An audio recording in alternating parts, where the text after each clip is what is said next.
Thank you for joining us for the 5th chapter of Travels into Several Remote Nations of the World by Lemuel Gulliver, also Jonathan Swift.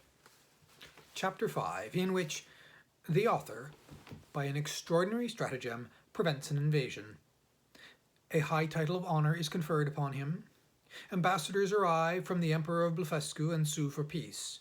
There bursts his apartment on fire by accident, the author instrumental in saving the rest of the palace.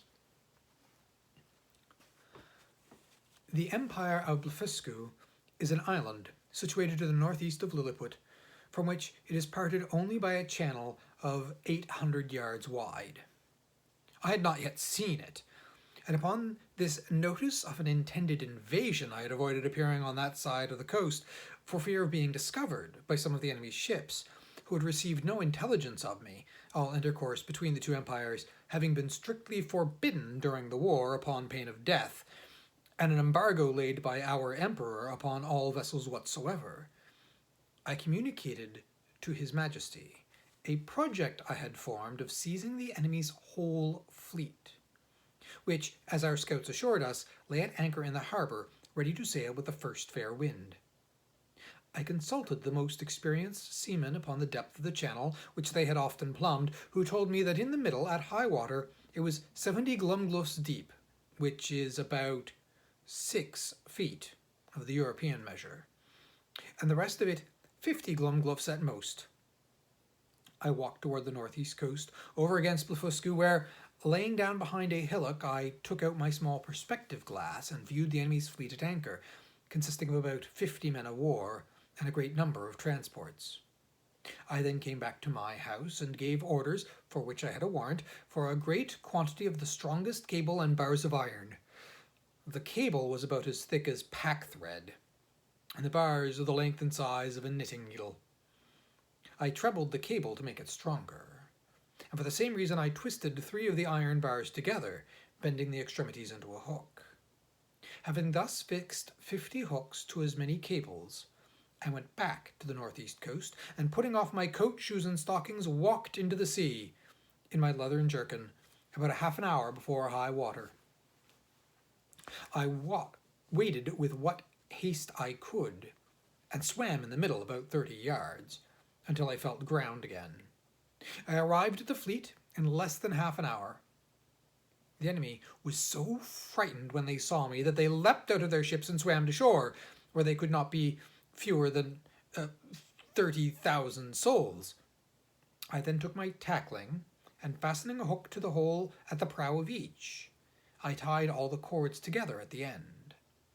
While I was thus employed, the enemy discharged several thousand arrows, many of which sank into my hands and face, and besides the excessive smart, gave me much disturbance in my work. My greatest apprehension was for my eyes, which I should have infallibly lost if I had not suddenly thought of an expedient. I kept, among other little necessaries, a pair of spectacles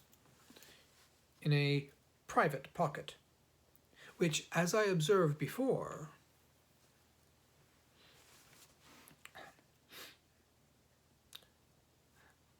had escaped the Emperor's searches. These I took out and fastened as strongly as I could upon my nose, and thus armed, went on boldly with my work in spite of the enemy's arrows, many of which struck against the glasses of my spectacles, but without any other effect, further than a little to discompose them. I had now fastened all the hooks, and taking the knot in my hand, began to pull, but not a ship would stir, for they were all too fast held by their anchors, so that the boldest part of my enterprise remained. I therefore let go of the cord, and leaving the hooks fixed to the ships, I resolutely cut with my knife the cables that fastened the anchors, receiving about 200 shots in my face and hands. I then took up the knotted end of the cables again, to which my hooks were tied, and with great ease drew 50 of the enemy's largest men of war after me. The Blefuscudians, who had not the least imagination of what I intended, were at first confounded with astonishment. They had seen me cut the cables, and they thought my design was only to let the ships run adrift or fall foul of each other. But then they perceived the whole fleet moving in order, and saw me pulling at the end. They set up such a scream of grief and despair as it is almost impossible to describe or conceive. When I had got out of danger, I stopped a while to pick the arrows that stuck in my hands and face, and rubbed on some of the same ointment that was given me after my first arrival, as I have formerly mentioned. I then took off my spectacles, and waiting about an hour till the tide was a little fallen, I waded through the middle with my cargo, and arrived safe at the royal port of Lilliput. The emperor and his whole court stood on the shore, expecting the issue of his great adventure, and they saw the ships move forward in a large half-moon, but could not discern me, who was up to my breast in the water. When I advanced to the middle of the channel, they were yet more in pain, because I was under water up to my neck. The emperor concluded me to be drowned, and that the enemy's fleet was approaching in a hostile manner. But he was soon eased of his fears, for the channel growing shallower every step I made, I came in a short time within hearing, and holding up the end of the cable, by which the fleet was fastened, I cried in a loud voice, "Long live the most puissant king of Lilliput!" This great prince received me at my landing with all possible encomiums, and created me a nardak upon the spot, which is the highest title of honour among them. His Majesty desired that I would take some other opportunity of bringing all the rest of his enemy's ships into his ports, and so unmeasurable is the ambition of princes that he seemed to think of nothing less than reducing the whole empire of Blefuscu into a province and governing it by a viceroy, of destroying the big Indian exiles, and compelling that people to break the smaller end of their eggs, by which he would then remain the sole monarch of the whole world. But I endeavoured to divert him from this design by many arguments drawn from the topics of policy as well as justice, and I plainly protested that I would never be an instrument of bringing a free and brave people into slavery. And when the matter was debated in council, the wisest part of the ministry were of my opinion. This open, bold declaration of mine was so opposite to the schemes and politics of his Imperial Majesty that he could never forgive me. He mentioned it in a very artful manner at council, where I was told that some of the wisest appeared, at least by their silence, to be of my opinion, but others, who were my secret enemies, could not forbear some expressions which, by a side wind, reflected on me. And from this time began an intrigue between his Majesty and a junto of ministers, maliciously bent against me, which broke out in less than 2 months, and had like to have ended in my utter destruction. Of so little weight are the greatest services to princes, when put into the balance with a refusal to simply gratify their passions. About 3 weeks after this exploit, there arrived a solemn embassy from Blefuscu with humble offers of a peace, which was soon concluded, upon conditions very advantageous to our emperor, wherewith I shall not trouble the reader. There were 6 ambassadors, with a train of about 500 persons, and their entry was very magnificent, suitable to the grandeur of their master and the importance of their business. When their treaty was finished, wherein I did them several good offices by the credit I now had, or at least appeared to have, at court, their excellencies, who were privately told how much I had been their friend, made me a visit in form. They began with many compliments upon my valour and my generosity, invited me to that kingdom in the emperor their master's name, and desired me to show them some proofs of my prodigious strength, of which they had already heard so many wonders, wherein I readily obliged them, but shall not trouble the reader with the particulars. When I had for some time entertained their excellencies, to their infinite satisfaction and surprise, I desired they would do me the honour to present my most humble respects to the emperor their master, the renown of whose virtues had so justly filled the whole world with admiration, and whose royal person I resolved to attend before I returned to my own country. Accordingly, the next time I had the honour to see our emperor,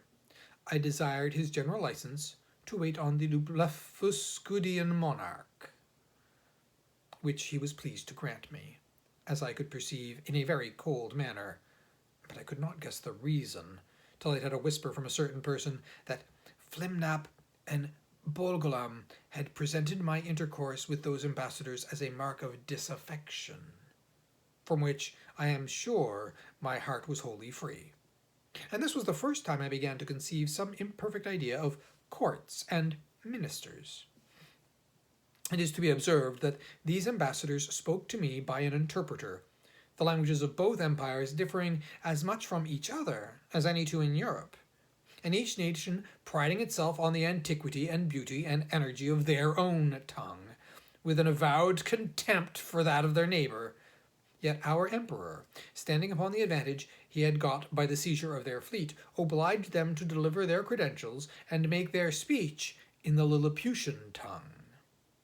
And it must be confessed that from the great intercourse of trade and commerce between both realms, from the continual reception of exiles, which is mutual among them, and from the custom in each empire to send their young nobility and richer gentry to the other, in order to polish themselves by seeing the whole world, and understanding men and manners, there are few persons of distinction, or merchants, or seamen, who dwell in the maritime ports, but what can hold conversation in both tongues? And as I found some weeks after, when I went to pay my respects to the Emperor of Blefuscu, which, in the midst of great misfortunes, through the malice of my enemies, proved a very happy advantage to me, as I shall relate in its proper place. The reader may remember that when I signed those articles upon which I recovered my liberty, there were some which I disliked, upon account of their being too servile. Neither could anything but an extreme necessity have forced me to submit, but now being a Nardak of the highest rank in that empire, such offices were looked upon as below my dignity, and the emperor, to do him justice, never once mentioned them to me. However, it was not long before I had an opportunity of doing his majesty, at least as I then thought, a most signal service. I was alarmed at midnight with the cries of many hundred people at my door, by which, being suddenly awaked, it was in some kind of terror. I heard the word burglum repeated incessantly. Several of the emperor's court, making their way through the crowd, entreated me to come immediately to the palace, where Her Imperial Majesty's apartment was on fire by the carelessness of a maid of honor, who fell asleep while she was reading a romance. I got up in an instant, and orders being given to clear the way before me, and it being likewise a moonshine night, I made a shift to get to the palace without trampling on any of the people. I found they had already applied ladders to the walls of the apartment, and were well provided with buckets, but the water was at some distance. These buckets were about the size of large thimbles, and the poor people supplied me with them as fast as they could, but the flame was so violent that they did little good. I might easily have stifled it with my coat, which I unfortunately had left behind me for haste, and had come away only in my leather jerkin. The case seemed wholly desperate and deplorable, and this magnificent palace would have infallibly been burnt down to the ground if, by a presence of mind unusual to me, I had not suddenly thought of an expedient. I had, the evening before, drunk plentifully a most delicious wine called Lumigrim. The Blefuscudians call it Flumic, but ours is esteemed the better sort, which is very diuretic. By the luckiest chance in the world, I had not discharged myself of any part of it. The heat I had contracted by coming very near the flames, and by laboring to quench them, made the wine begin to operate by urine, which I voided in such quantity, and applied so well to the proper places, that in 3 minutes the fire was wholly extinguished, and the rest of that noble pile, which had cost so many such ages in erecting, was preserved from destruction. It was now daylight, and I returned to my house without waiting to congratulate with the emperor, because although I had done a very eminent piece of service, yet I could not tell how his Majesty might resent the manner by which I had performed it. For, by the fundamental laws of the realm, it is capital in any person, of what quality soever, to make water within the precincts of the palace. But I was a little comforted by a message from his Majesty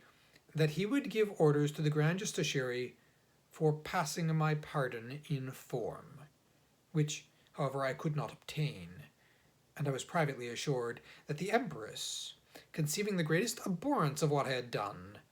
removed to the most distant side of the court, firmly resolved that those buildings should never be repaired for her use, and in the presence of her chief confidants could not forbear vowing revenge. And that is the 5th chapter.